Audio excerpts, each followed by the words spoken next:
Hello, my name is Ralph and welcome back to the channel. It's my time, let's go. I think I'm going to try and get the belt drive assembly in and the clutches in, all that sort of stuff in place, and we're going to try to tidy up the oil lines and other small things that have to be done, but we're getting there. So stick with us today as we get these kinds tidied up and get the clutch in it, and we'll take it from there. So now we're going to try and get our primary case all on here, our primary setup on. I put the key in here, brand new key in there to give us a fighting chance. And we've got to slip this on as a unit. So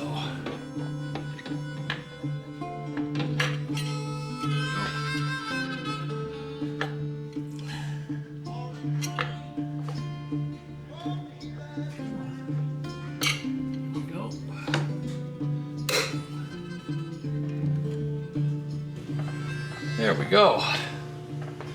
Now we'll get our small locking tab in there. We have to get it on the keyway.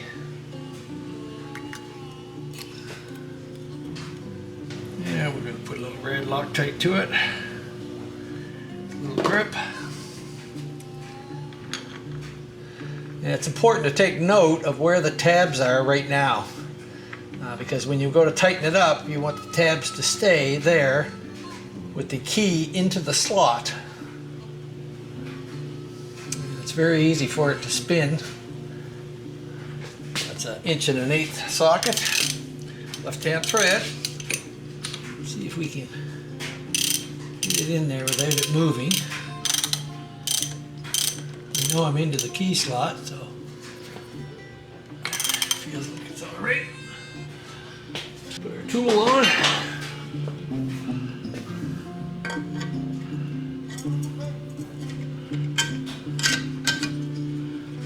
Slide that in so it's engaged in all of the studs.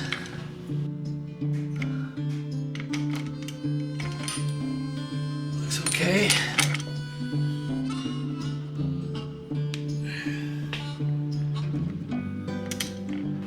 And we torque this one 40 to 50 pounds, so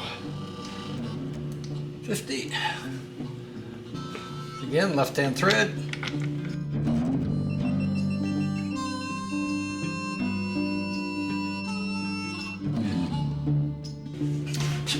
Time.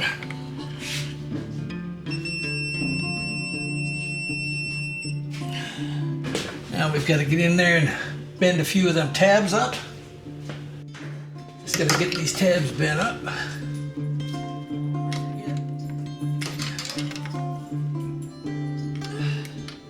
The idea is to bend up as many as we can.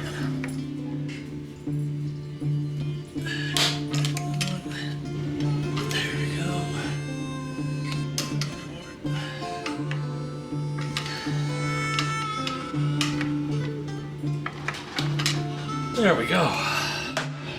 So we'll try to get our nut on the front here. There we go. Get our cover on. Washer. And we'll put the red Loctite to it.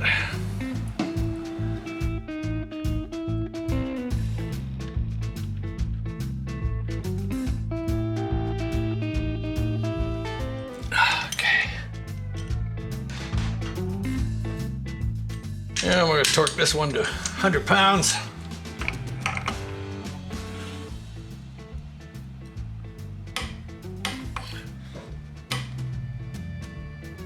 There we go. Yeah, I just had to double check. I get 100 pounds on it.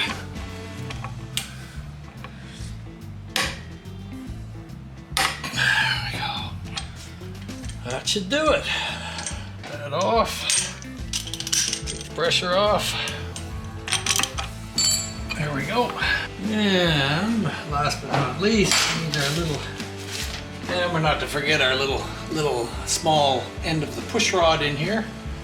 And it's got a countersunk side, which you can see in there, and that'll go in on the push rod. This will be for your adjusting screw. Put that in. There we go. All right. Now we have to get the clutch plates in and our adjuster here, because these ones come with an adjuster. So go in there. Let me see, how can we get that in?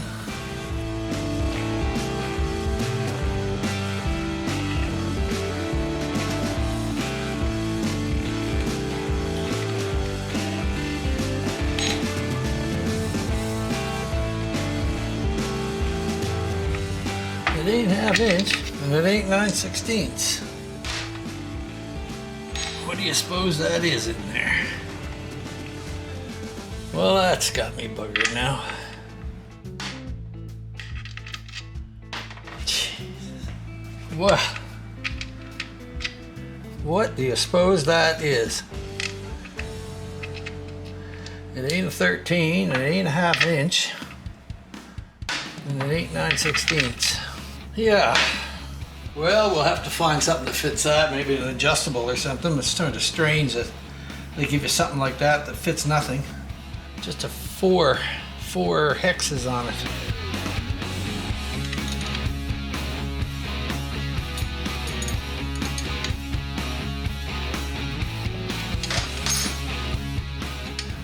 It'll take a 1/2 inch wrench, but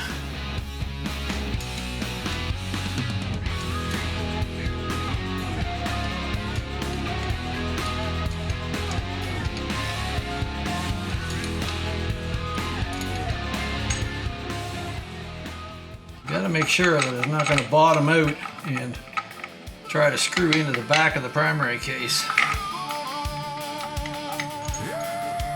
So I just wanted to make sure that this piece wasn't bottoming out in the back, and it doesn't appear to be, and it shouldn't be.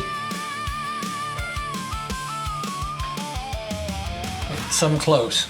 Put a little red Loctite on that.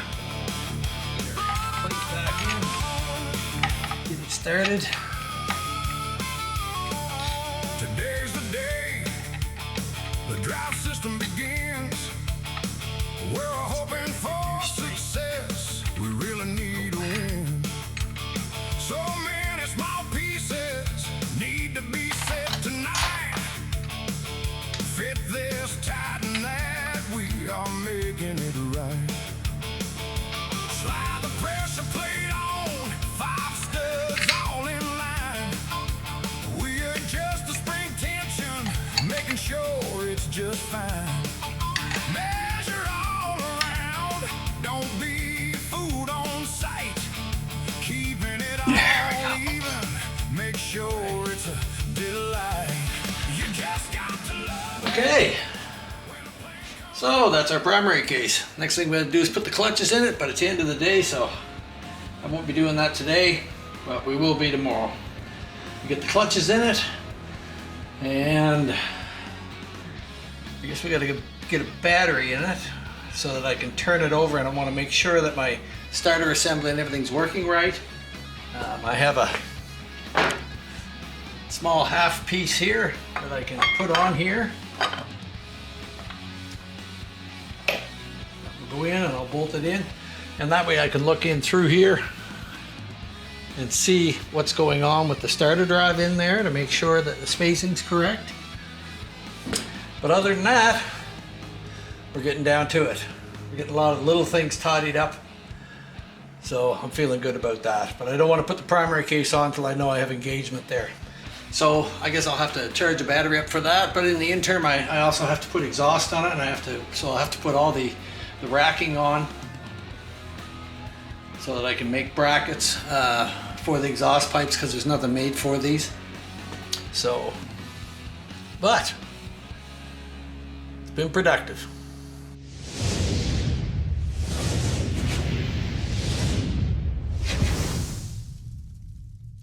So now we're going to start putting our clutch pack in, and we're going to start with a fiber plate first. Slide that on, and then a steel. And the steel have two different size cutouts, so it's good to try and stagger those around when you put them in. So pay attention to each one. There we go.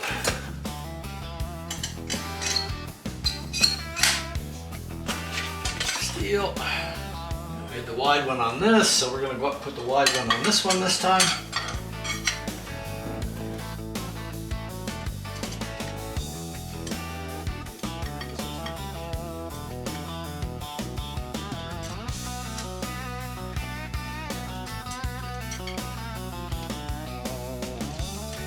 And the fiber. I just want to take this minute to give a shout out to Alto clutches. Now, throughout the years there's been a lot of discrepancy in different things that guys say, and it's hard to find the information on them. I bought a wet dry clutch for it, which will work in either or, they say. But I've seen other ones that always say soak those plates first no matter what, and it didn't make much sense to me, like in this application where I'm running enclosed primary. Why would I soak the plates? Because they're definitely going to throw oil and stuff like that. And they say it's, you know, it's to make the plates work better, etc., etc. So I decided that I would call Alto myself and talk to them and see before I put this in. So I do remember once many moons ago, you know, that I did install something like that and it said wet dry and you could put them in dry and you didn't have to soak them and the clutches burn up for some reason. So I wanted to make sure this time. I didn't want to make a mistake, so I called them up and they called me right back, you know, within a couple hours, which was great today. And I spoke to one gentleman, and then he said, well, I'll have to refer you to a tech, you know, probably one of the old guys that have been around for a long time. And he referred me to him, and we had a good old yak down there, and he said, no, you can put them in dry, if they're going to run dry, and you'll be just fine. They won't burn up on you. So I feel better about it. And just in case any of you out there are wondering that, when you see a wet dry clutch, do I soak the plates? According to Alto and their clutches, you don't have to soak the plates when it's a dry application. All right, so now I'll get my clutch hub and my springs and that part together, and then we'll come back and install that.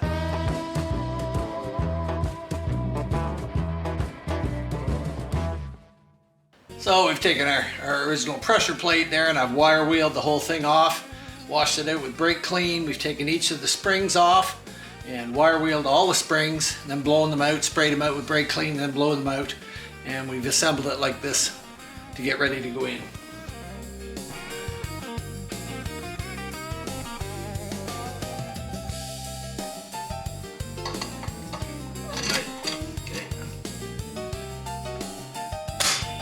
There we go. And we've got our little nuts that are cut out for it.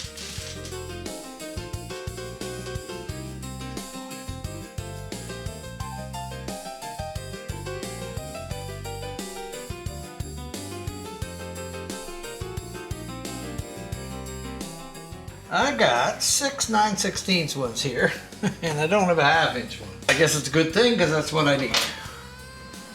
We're just going to turn them in a little bit so I can take the pressure off of them. Gonna even them up around here.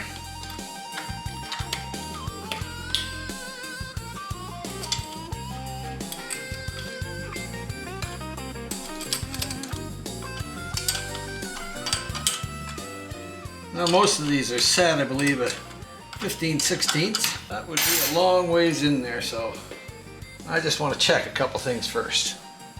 They're supposed to be 1 inch and 1/32 on these setups.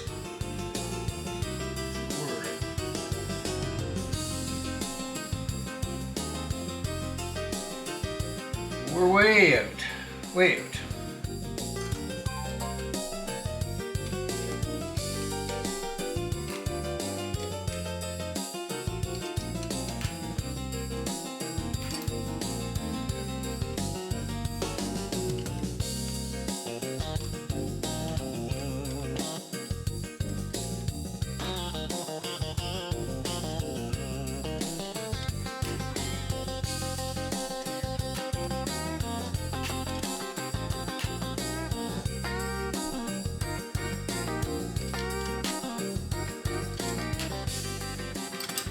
Oh, about 1 inch and 1/16 there. Carrie said he'd like to have a little softer pull, so we'll set it on the soft side and hopefully it doesn't slip.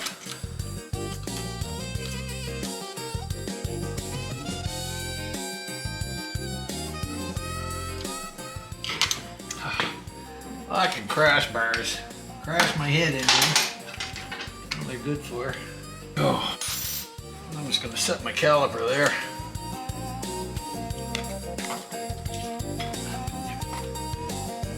Okay. That should do her.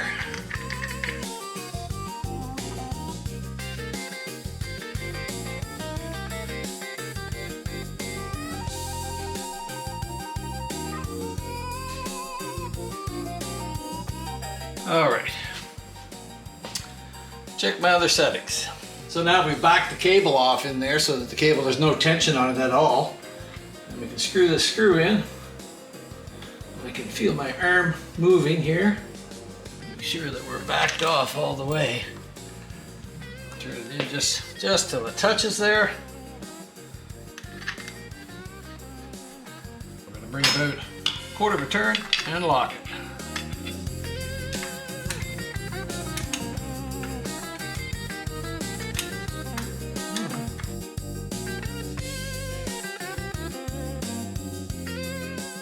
That will do it.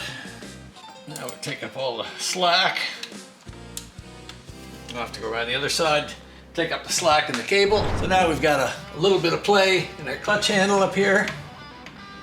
We've locked up our adjustment over there, so we'll see where we're at here. Can't move it. Pull in the clutch.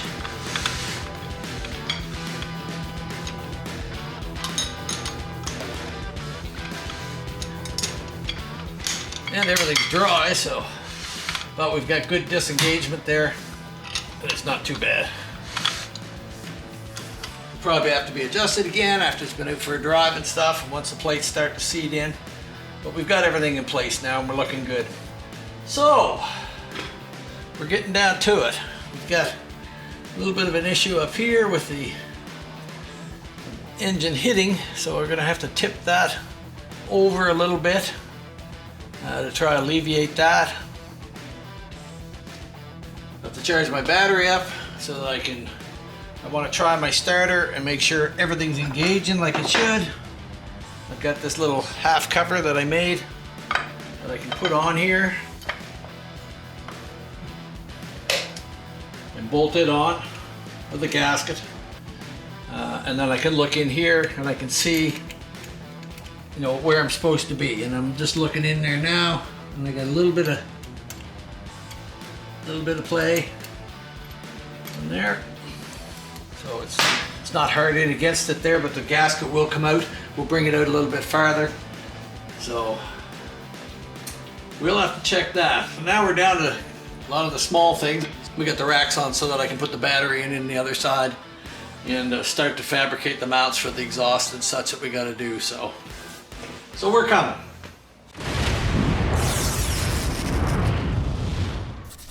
So we've tried to make these mounts here so that we're still rubber mounted a little bit once that's bolted up. And it's took a little bit to make these pieces. But these ones here are all rubber mounts inside of this. And this side.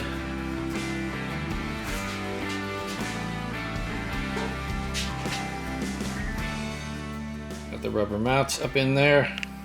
It should do it here. I'm still trying to figure out what to do in here. This pipe just fits in here a little bit, so I'd like to have something here off of the original mount, although this doesn't work. So I've got to fabricate something that'll give us extra support there so it won't shake around. So trying to figure out which way to go in there is going to be a little bit of a trick. So we've kind of fabricated a mount here off of the original mount that was made for the pipe, but the original type of clamps don't work. So I've kind of got this in place where now it seems to be fitting all right. So we're going to have to make some modifications to this, do some welding on here and strengthen this clamp up. And I don't think you can see it through the back side, but I'll put a little light on it, and this is where it's going up in behind. And this makes our pipe very, very solid here without having to have it supported by the back where the exhaust is rubber mounted. So I'm hoping that will help alleviate some of our problems, get things in place, get us where we want to be. Now I know these pipes can rattle around a lot. I've worked with them before with the duals, and they need to be supported. If not, they're just going to rattle themselves all to pieces, especially because the motor moves. So that's why it's important to have to get a mount up front to keep that pipe in place and allow some free play at the back. So we're working with what we got, trying to figure it out, and hopefully we'll make some headway today. So we're working on the exhaust here. We're trying to get everything lined up. We've got our clamps down here to clamp the pipe in tight, and we're fitting not too bad up into the heads, but the pipes are, you know, have got quite a bit of irregularity in them there, and I haven't quite decided yet what exactly I'm going to do to get that to come up into place. And we could see that the rear pipe of the head is hitting here, and the front pipe is hitting up here, but we've got quite a gap through the whole center area. Same on the rear pipe in here. We've got not exactly seemingly want to fit right. I've tried to build a clamp for the other side to try and help keep this in place. Otherwise, there was nothing holding the other exhaust pipe except where it slipped into the head and then back at the back where the pipe will hang. So the whole thing could move in there, and we really don't want it to do that. So we're trying to build some mounts to make everything work, and we've been picking away at it all weekend. I think I've kind of got things where I want it, but we got a few more adjustments to make, so we'll go along here and see what we can figure out. We fabricated these mounts, which are on rubber here, and they will allow a little bit of movement here, which I'm hoping will be enough. There's a rubber grommet in here and a rubber grommet in here, and that's about all I can come up with for a rear hanger. So once we tighten them all up, everything should be fairly tight, but this will still allow a little bit of movement on the rubber grommet. Got a spacer in there so that it doesn't crush out this.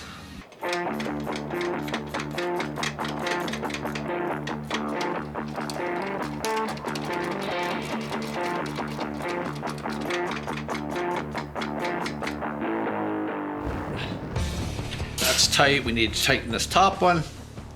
But you see, we still have, when the pipe gets clamped all up, it should stop a lot of the movement, but still we're on rubber there, so that it's not, and they will be out on a little bit of an angle, and with these tightened up, there shouldn't be a lot of movement.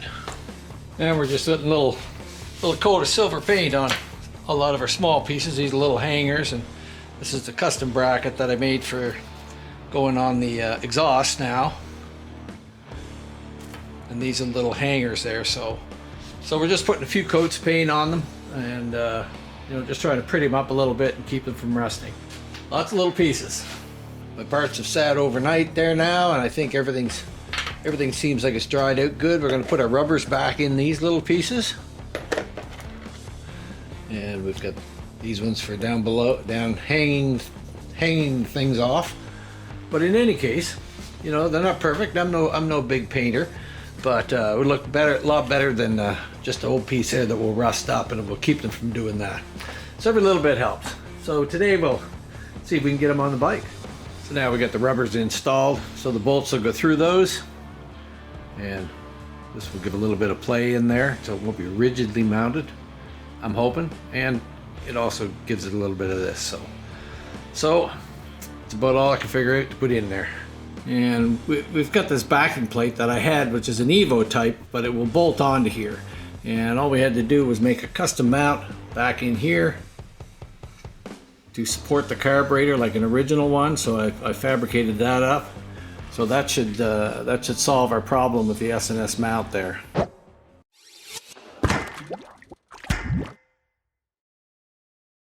Well, it's Saturday morning here, and I just got my parcels in on Friday night, so I've waited to control myself a little bit and waited to open them up to see what I got coming here. I had some subscribers that said they were sending me some things, and I appreciate it, guys.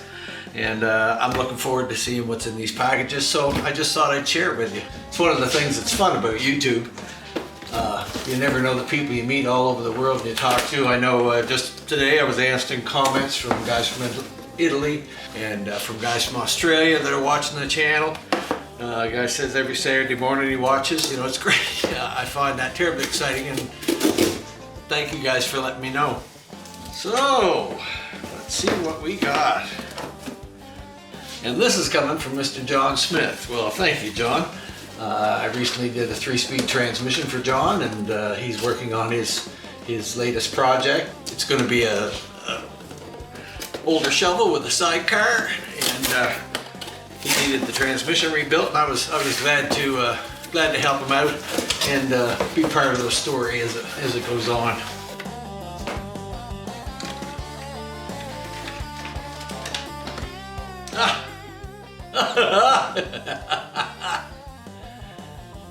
I'll have to figure out something to do with that now, John. I take it that's an old piece, a real piece, and how interesting with the devil on there thumbing him. Thank you very much, John. That's pretty cool, and I can't say how much I appreciate it. Can't figure out where I'm going to use it for yet, but I have to figure out something. You never know until you have something, and then you figure out a use for it. So that'll be part of the plan. And this is from Raymond FLHT. Hope I pronounced that right. It seems to me Raymond had sent me something before there. I can't remember exactly what it was. Penetrating fluid and stuff, I think. But he sent me an email, and he told me, he said, I seen you having trouble up there in Canada with stuff, and keep your eye on the mail because I'm sending you up something. So it's here today. Look at that, will you? Well, man, oh man, oh man, oh man. Look at that, will ya? That is a beautiful set of helicoils and drivers. Thank you very much, Raymond. I don't know what to say. I know we're having a hard time getting helicoils, the brand and that up here. But I will put this to good use. I will put this to good use. I can't thank you enough. Like I said, I'm trying to remember what you sent me before then. Maybe it was the press pieces. But this is just a step beyond. It's just a step beyond. Thank you very much. I will use it, and will think of you every time I do. Like, it's still strange that they're becoming a hard item to find, you know. So, but in today's world up here, such is the way it is. So I'm very appreciative, and once again, John, thank you for that little devil. I gotta kind of look at stuff to figure out where I'm going to use that. Maybe on my rat rod. I don't know. He sent me a little letter as well, which I don't think I'll read the whole thing out loud. It's personal between us. So, and just a note, after I've read the letter from John, he said that there's only 3 of these. He made them personally. I guess cast them and stuff, you know, and this is number 2 of 3 that he made. So that's a pretty special piece, man, and I love the nostalgia of it. Like, thanks, John. Also glad to hear that you got your motor stand built by the sounds of the letter, and getting your motor out there to test run. Hope my videos helped you out with how to design it and get some things working. You evidently worked your way through it, and you've got yourself a test stand now, and you'll always be looking for something to put on it and run, I tell you. All right, thanks again, John. So, Saturday morning. Wife's making me up a protein shake or something, and I think what I'm doing now is I've got my battery charging over there for my rat rod. So we got the battery charging here on this old grinder here, Canadian Trade Corporation Limited. I don't know how old that thing is, but it's old. That old booster's probably older than me and you put together, so. But I love the old stuff that still works, you know, and that's the beauty of some of it, is that it's old, it's durable, it's rebuildable, and it just keeps on ticking. I know I've had that for, I don't know, 20 years, 27 years, 30 years that I've accumulated it, and it does 12 volt and 6 volt. And when I need a boost, you hook that thing on, you hear it grind, and boy, it'll boost. So we'll get the charge up anyway, and see how our day goes. And today, as they say, it's supposed to be like 16 degrees. So I'm gonna get outside. I gotta do some rearranging in my shed. I gotta see about firing my truck up and moving it out. And I'm also hoping to rearrange some things here and get things moved around so I can get the black pearl out. And you know, if I don't manage by the end of the day and that's not enough for me, tomorrow's supposed to be even nicer. So, hey, the glacier's moved away, Slick. It's not here, Hip. You know, and don't tease me about it too much or I'll be sending it down your way again next winter. All right, let's get on with the day.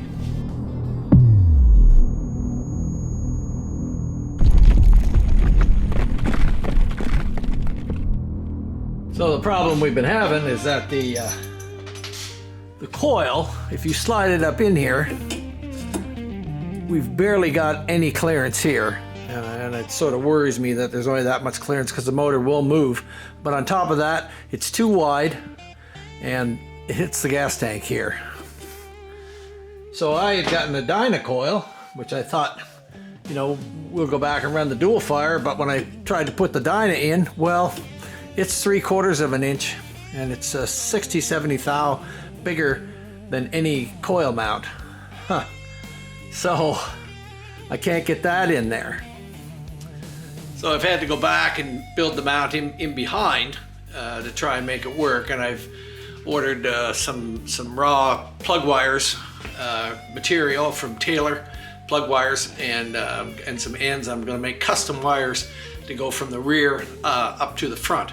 And I hope that alleviates the problem. Plus we're going to be able to run the single fire ignition then. So I'm really happy about that. And I think what we're going to do is try to put the coil mount down in the inside here because I can't mount it up under the tank because all the coils hit the tank.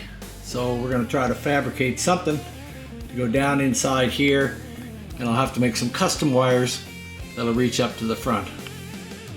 So we're trying to get some mounting holes in here.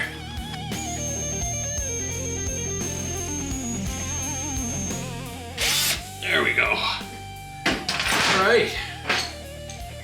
Now the plan is to see if we can put our small mount in here, which is down in there now. And you can see it's just a small aluminum bracket. We're going to mount our coil on it, and we'll run the wires up through here and keep them away from the motor. It's about the only place that I can put it, and I think it's going to be okay in there. So the next dilemma we're working with is getting our spark plug wires up. Now we've had to mount the coil back in here because it wouldn't fit up there. I've decided to put it back in here, but because it's back in here, I need a custom set of wires. So I've ordered a set of Taylor cables.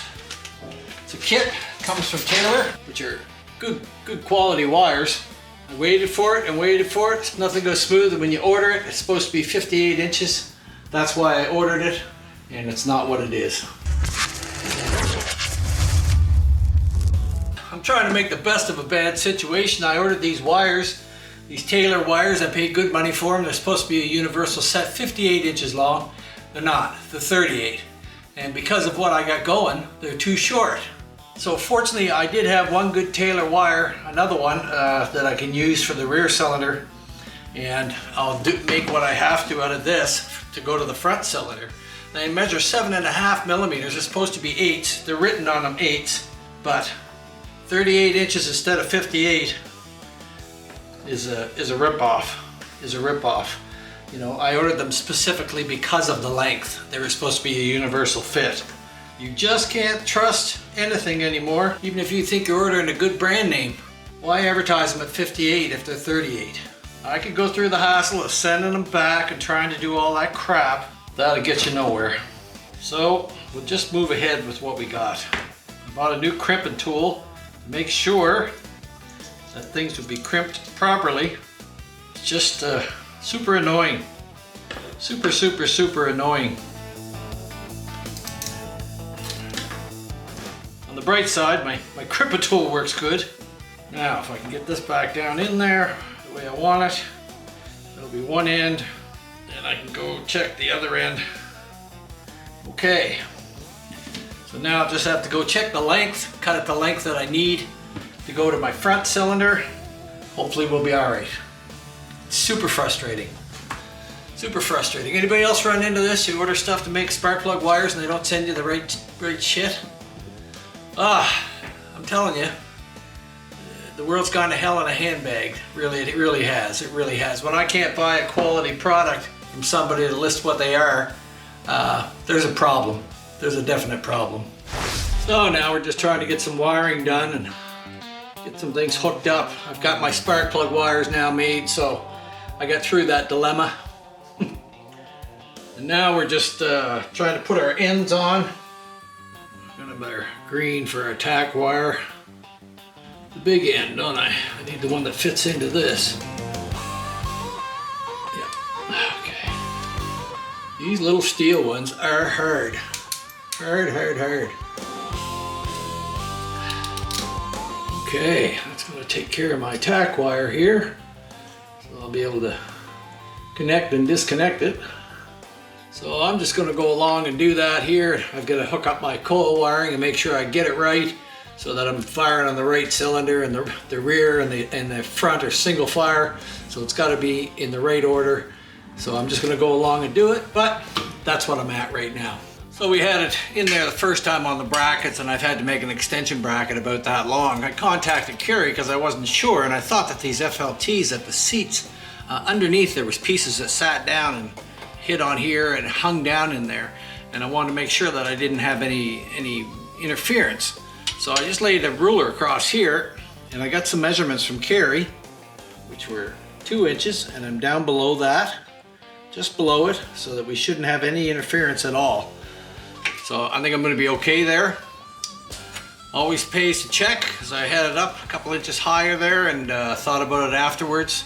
Called Kerry, he sent me some pictures, some measurements. We're good to go. So as you can see, we've got everything mounted down in here and wired up, and it's down low enough that nothing's going to interfere. My measurements show me that. So it's nice and clean in there, and she's good to go.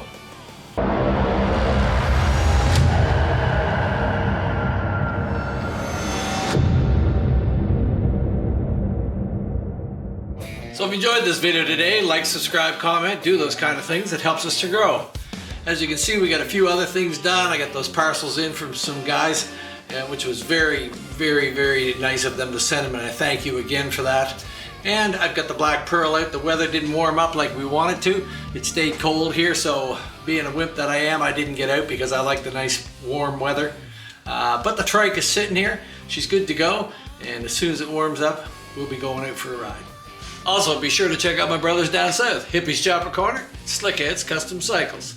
They got a lot of things on the go down there. Hip, man, you got so many bikes on the go. I don't know how you find time to do everything. And just when you say you're so busy and you don't know if you keep up, seems like you got more coming in all the time.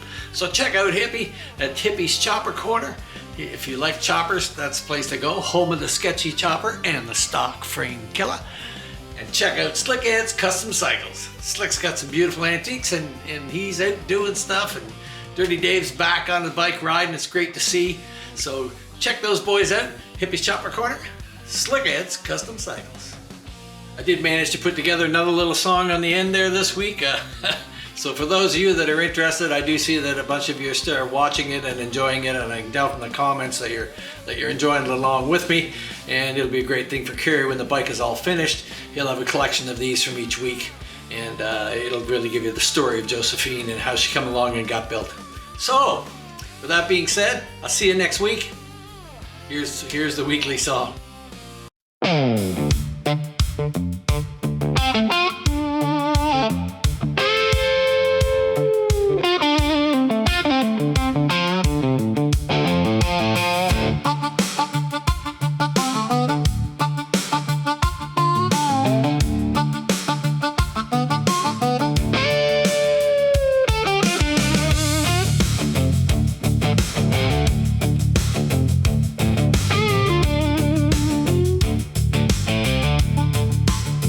Today's the day the drive system begins.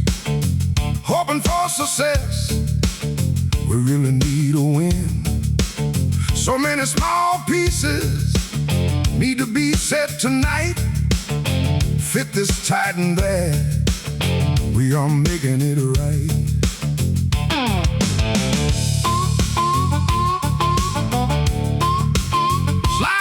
pressure plate on, 5 studs all in line. We adjust the spring tension, making sure it's just fine. Measure all around, don't be fooled on sight. Keeping it all even, make sure it's a delight. You just got to love it when a plan comes together. The winter is over, now it's on to good weather. 1,000 pieces touched, not too many more to go. And Josephine will be out on the open road.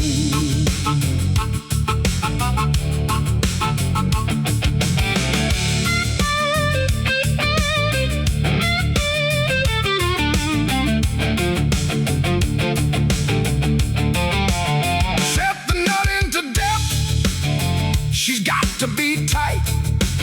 Hold the center bolt steady. Can't move left or right. Special tool to lock it.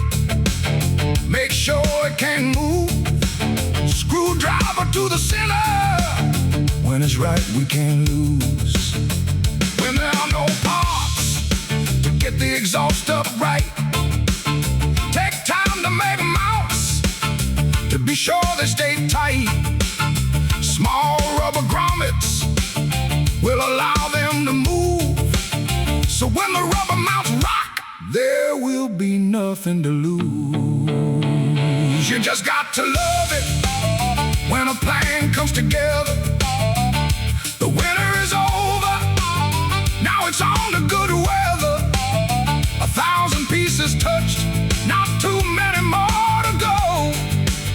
And Josephine will be out on the open road.